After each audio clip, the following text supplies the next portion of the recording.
Film Club. Let me just get my timer up again. Thank you very much for joining us in an episode of Film Club. I'm one of your hosts, Andy Harrison. To my right, as always, it's Andy Donaldson. Oh, yes, it is Andy Donaldson. Andy, what's wrong today? Well, it wasn't me that fucked up the recording. Let's go for round two. Every single week in Film Club, we invite you along to watch a film with us. We dive into some cinema's best before meeting back here to talk it out. Andy, what have we been watching this week? Batman movie, Lego.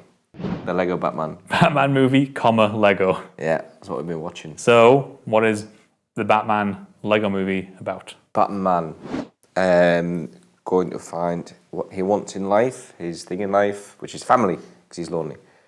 But along the way, he encounters his old enemy Joker, who decides to go to Superman's Phantom Zone. Superman's obviously better than Batman. Goes to the Phantom Zone, releases all the Phantom Zone villains like Voldemort and Sauron and Jurassic Park, dinosaurs, and Jaws the shark. And then he tries to fuck Batman up because Batman says that he's not his worst enemy. Yep. And he gets really sad over it. And then Batman comes back and kicks ass with friends. Yep. Which, funny enough, is actually quite funny that towards the end when he gets his friends across, he gets his army, turns out to be Joker's mates that he just dissed for his new mates. I enjoyed that. So, we did the Lego movie last week. Yes, we did. So this week, moving into Lego Batman. What do you think of it? I liked it. In fact, I really liked it. So, obviously, we did the Lego movie last week. Loved it. You know, they've got these amazing parts of Will Ferrell and the kiddo at the end. You know, Emmett, and the way it mirrors, it was mentioned there's a scene where they mirror each other. Then you've got the funny parts in between. So, it's got the lovely balance of like seriousness and comedy. With this, it is more comedy. And it's got those parts of Lego that we loved. You know, we were saying before where you can tell as a kid, the brick going across, whereas this, you got the pew, pew, pew. At the start, the guns will quite throughout. I think there's a missile, it goes like that. So that's class, and it takes all the animation from the Lego movie, but it does feel more of a Batman movie because the whole thing, it references loads of other, like Lego, references loads of pop culture media. But it's not just a Batman film.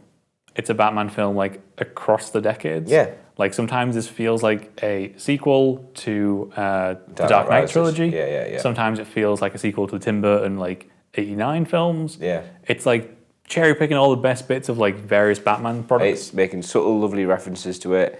Almost taking a mick a little bit, like the Lego movie took the mick out of Lego sort of thing, all those things. So I can see where they took that from. It just feels like there's so much to it, and it's fucking hilarious in how they do it. I was saying before, like one of the main things that kicks off the events of the film is that relationship with the Joker, which you mentioned something to do with the comic where the latest one where the... Yeah, so do apologise. We actually recorded this already. This is round 2 for us. So we might be kind of going over some bits and pieces which we've already kind of discussed, but... And I'm more passion for. We'll try and make sure it comes through properly. So what I was talking about before was actually about 5 years ago, this was like this third story arc thing from the New 52 Batman, a story arc called Death of the Family. And in it, DC tell this story where like the Joker keeps making references to to Batman as like a lover, and he keeps calling him like sweetheart and things. He keeps like flirting with him basically. But is it subtle or is it quite... I mean, but he's doing it to get under his skin. He's not actually flirting with him. He's getting under his skin. But what they did was that's new single issues. If anyone's ever read it in digital form or in trade paperback, they changed it. Yeah, trade paperback's where you take all those single issues, put them together. They changed it, so they got rid of all those like flirtatious references. Almost like they were worried that people thought the Joker was gay. But then to see him here, actually like outright flirting, wanting to be in an actual relationship with Batman, is so amazing. funny. There's a huge build-up. Obviously, the start part where he says you don't see him as worst enemy. He's like almost crying. That scene where it's where his face is just slowly dropping. And then you got the parts that help throughout. You know, you see Batman going, "I'm home." It's just fucking completely empty. Yeah. His only friend, well, besides Alfred, is Siri, by the way, who does the back computer. I forgot to mention. Oh yeah, God, they got the woman to do Siri.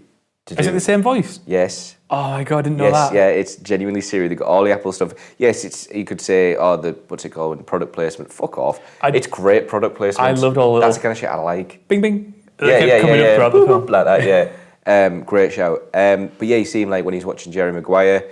You had me at hello, stuff like that. and he's like, ha ha ha, like that. And you see all this, and you can see like they make it later on. All these collections of films are just ones where the romance ones. He wants relationship. He wants people around. He looks at the family picture and he gets really sad. Then people jump on him. He's like, wow, fuck off. Does he kick Alfred into the Batmobile or something? Yeah, Alfred comes a clump behind me. He goes, Master Wayne. Punch him or kick him? Yeah. He goes, ah. And then later on, it comes to the point where the Joker's like saying, we'll be together. I hate you, and we'll always be together. I don't do. It's first, it's like I don't do ships, and he goes, yeah, we do this. And then there's that scene where they come up like that against one another. What, right at the end? Yeah, they're all stood each other's heads, and he's proper like quite close and intimate, or like a backdrop of the sun as well. Yeah. And it's just like fair play. Like that's quite like. It's a nice sort of like play off of their relationship. So the one thing I mentioned before, which I'm not a fan of in this film, whereas the Lego movie felt like we were talking about how it really broke the idea of it ever even being any sort of like product placement or like a marketing item, because they were taking the mick out of Lego. They were actually like, there was jokes about like the Craggle. Yeah. They were kind of crossing into the real world, like what is Lego they got to the point of. There was all this stuff about instructions and getting away from using instructions. Whereas this could easily be an animated Batman film. Yeah. And it wouldn't have to change very much at all. But it could. But again, it's just like the Lego movie's been before. They've seen the Lego movie, the thing works, Lego format works. Let's just carry it on. But I think they did it well. I think they did it well.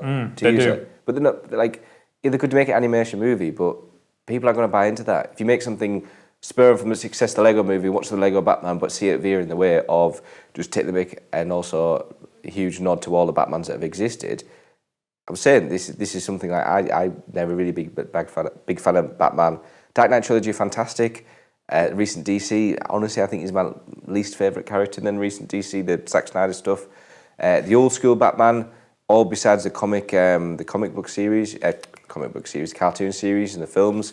Just side note, the Bruce Timm animated series, sublime. Yeah, that is spectacular. That's what I've seen. I've been seeing a lot more and more lately. Everything else is just, Batman this, Batman, I've got a mate at work. Actually, funny enough, I referenced last week, Ben Wilthew, he fucking loves it. It was weird. He loves Batman. I'm like, I just don't get it. Batman, like, I get what this, and then the Dark Knight trilogy brought a bit more love into it. Been ages, maybe I overplayed the Dark Knight, and I was like, shit, this. But I was saying, I watched it, not shit, sorry, that wasn't shit at all. Point is, I was like, overrated, exactly. Yeah. And I went back and watched it, and I was like, no, actually, that's really fucking good. I really enjoyed it. Yeah. Like, everything works in the film. And then to have this and watch this almost feels like all that pushed me away from Batman, because as you're saying, like in the movie, it's just like, how are you doing this? How are you getting away with that? Oh, I'm Batman. Yeah, it's because I'm Batman. Exactly. That's the thing I actually really like about this film, is that the meta narrative becomes our society's view of Batman, which is like me. Everyone fucking loves him, adores him. He is overrated. And look at the beginning of this film when he's saving the city and he's driving through the city and the streets are packed with people being like, Batman. That's not Batman. Which, by the way, I tell you, it was fucking funny when he comes in the orphanage and he starts, think cannon like this, and loads of Batman books. But that's really funny. It's not Batman, no. But, yeah, exactly. That's not Batman's character. That's how our society right now perceives Batman. Yeah. So, like, they're working that into the narrative. That I really appreciated. Pedestal right up there. Yeah. And it felt like it needed to be, well, for me, it was definitely needed to be brought down. And this film does. It absolutely does. Yeah, and that's why I really enjoyed it. It's genuinely, right now, when I go home, I might actually start watching the Batman animated series. Yes. Because, like, it's great. It's been so long, and I've, YouTube clips here and there. I want to watch it again now because it was so fun, and I remember how good that kind of version was before. I'm sorry, I know I sound hipster as fuck, like, but point is, before it became mainstream, before the taste changed. No, but it is like, fair enough. Like, Batman's popular because he's good and because he's had some of the best creator team ups, like writers and artists work on him, and he's got this plethora of amazing comic book work. He actually, like, he was very significant in terms of like movements in the comic book industry. He was also very significant in certain cinematic movements as well. Look at like the Burton films and how they ushered in like serious comic book films. Look at what the Dark Knight did in terms of like re-grounding comic book films as like real films first, not just fluff. But side note, in terms of like DC fucking killing it on animated stuff, because they really do. That Batman animated show is probably better than anything Marvel's ever put out. Yeah, so there's obviously a thing at the moment where you got the recent DC cinematic universe. It's just fucking not there in comparison to the MCU, Marvel Cinematic Universe. Whereas you look back, we were saying that the cartoon, DC just nailed the animated, as opposed to Marvel, which I don't remember much of, to be honest, at all. It was something I watched, but I just don't remember that much. Whereas Batman, animated films Batman, and animated TV shows, they well, in fact, wipe the floor. Isn't the Mark Hamill plays a Joker in the animated series, doesn't he? Yeah. And they reprise the roles. Who does the Batman? Kevin Conroy. I think you'll know more than me. The names, I'm not on the stick. Anyway, they reprise the roles for the actual Batman games, which I have, and I'm looking forward to playing. So good. They've even reprised them for some of the animated films as well. They've gone back and done it a few more times. That's really class. You've got to love the dedication, especially like Mark Hamill and stuff like that. There's a really good clip, and he's at some sort of Star Wars convention, and he's doing Luke Skywalker talking the Joker, and just to hear him switch characters that well. It's amazing. So, interestingly, we're going on about that link between the MCU and Zack Snyder universe. I say Zack Snyder, it's the DC universe, but... For all intents and purposes right now, it basically is the Zack Snyder universe. Sorry, Zack Snyder, but... come on. There's a really good review, and it's done by a bloke. Love the word bloke, can't beat that. Uprocks is a website by Mike Ryan. I actually saw it on Wikipedia, so I thought I'd go straight to the source and reference the source. But I like you still mentioned Wikipedia. Of course, I had a history of looking at Wikipedia, but I really enjoyed it because it made a nice little subtle reference. Again, the Lego Batman movie isn't the same experience as watching the Lego movie, which is what we said. But I also think it's trying to be. It's trying to be a fun superhero movie with clever callbacks to the previous Batman films. Brackets, every single Batman movie all the way back to the 1940s serials as reference, that can at least provide DC superfans with a taste of fun amidst all the doom and gloom. They're saying, so this is what I really enjoy about the review. It says, amongst all the doom and gloom, there can either be a reference to the real world or the current DC Cinematic Universe films. You could choose either one if you want, or both, and that the Lego Batman movie succeeds. I was like, fucking bird, well played. Yeah, but there's that. So funny. There's one of my favourite lines in the film is when did the reference Suicide Watch? Suicide Squad. Why would you get the villains to kill the villains? That seems stupid. I was like, fucking bird. Yeah.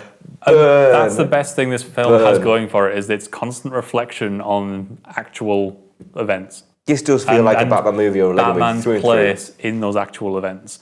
For me, the story sags a lot in the middle. Yeah. Like, the opening is great with the whole, like, there's the airplane coming in, there's, like, there's C4 and there's bombs, and there's two best friends. Like, that's hilarious. Which were you saying is one of the... Yes, the director is one of the friends. I was looking through the cast and he's saying pilot so-and-so, so I assume so. To bring it back, it does lull. Picks up at the end, though. Yeah, to bring it back is the performances. I mean, we've got Will Arnett as Batman, who in the Lego movie was fucking awesome. In this, he just excels. I love Will Arnett. He's so funny. You were saying, watch Flaked with him in. Oh, Flaked's good, yeah. So I might watch that tonight, actually. Sure. Will Arnett's just superb. He does it really well. It just makes me laugh because he obviously does the Batman voice, the Christian Bale, which the one thing I could take from the Christopher Nolan trilogy is I think that voice is a bit too put on. I think it's good in the first one. And then I'm going to have to watch it again. But towards the end, I was like, come on. And I think Will Arnett really succeeds in taking the piss about that out of it. It's a bit over-exaggerated. And then to bounce off Will Arnett, you've got one of my favourite castings, Michael Cera. Honestly, wow. How he's done that is amazing. And the way the character looks, Robin, is just fucking fantastic with those big gigs. My God. The whole big eggs thing, right? People who are big comic book nerds, so he's Dick Grayson, but the whole gigs come from a character called Carrie Kelly, who is later on, she becomes Robin, but she becomes, it's a girl. So just to have Michael Cera being this like a feminist Robin, and there's the moment where he rips his pants off. Oh, fuck yeah. He's like the proper campest Robin in the world. Well, Robin's always been kind of camp in some experiences. Yeah, his costumes. Chosen Gun level, wasn't it? But then you got like Ralph Fiennes as Alfred the Butcher, and he does really good. I was saying he has a really lovely British voice. Hilariously, Voldemort's in this film, and Ralph Fiennes doesn't voice him. Not only Voldemort's in the film, he's doing like Accio this and Accio that, Accio left, right, and centre. There's loads of other characters I was saying before. There's a part where Robin has shark repellent spray. Yeah. and he actually gets the shark from Batman. He goes, oh my god, it works. It's the fucking Jaws shark. There's the Jurassic Park dinosaurs. And my personal favourite is, I mean, I have King Kong stuff, but my personal favourite is Sauron. But yeah, yours Gremlins. Sauron's there fucking talking, breathing fire, and walking away because he's a fucking tower. I was like, what? That's amazing. That's genuinely amazing. It's really funny. That's probably the thing they take from the Lego movie more than anything. So much. That cross synergy makes for really unique. That's the thing that makes it this need to be a Lego film. This is why I'm glad they did that. Yeah. Because it'd be going to be a great Batman movie, take the mick on the previous stuff. But that stuff helps. Like having Voldemort take on Batman, having fucking Sauron take on Batgirl, I'm not as much of a fan of it because it doesn't have a narrative purpose. They're all bad guys that have gone to heaven. But almost to make that make sense, you need to have seen the Lego film.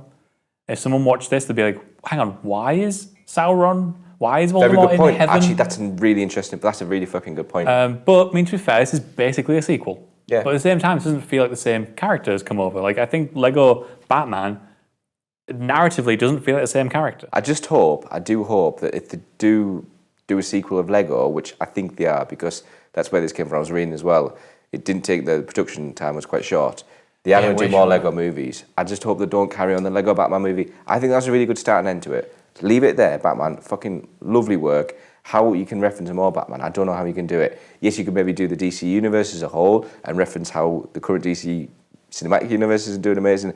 That'd be a fucking low blow. Very low blow. Do you know who voiced Barbara Gordon, by the way? Oh, it's Rosario DeWitt who does off Luke Cage and all that. She's Claire. Marvel. She's Claire. She's Marvel. Claire. Yeah. Low blow. Which she drives up the wall in those TV series. No, not Netflix. Not Daredevil. But she does later on after Daredevil. The Daredevil, the first one, and even the second, she's class. Luke Cage, nah. I'm sorry, but they ruined the character for me. So anyway, that is Lego Batman. You can let us know in the comments below what you thought of Lego Batman, or you can hit us up on Twitter. We'll be back once again next week where we watch another film. Completely different. We thought, fuck it, we'll go for it. We're going to try serious again. Try and get serious again, because we've been doing a few daft movies. We're going to go down Clint Eastwood, we haven't done since Unforgiven, and we're going to do one of his later productions, which is Gran Torino. Which, he oh my god, I was watching the scene the other day. He actually did the music for.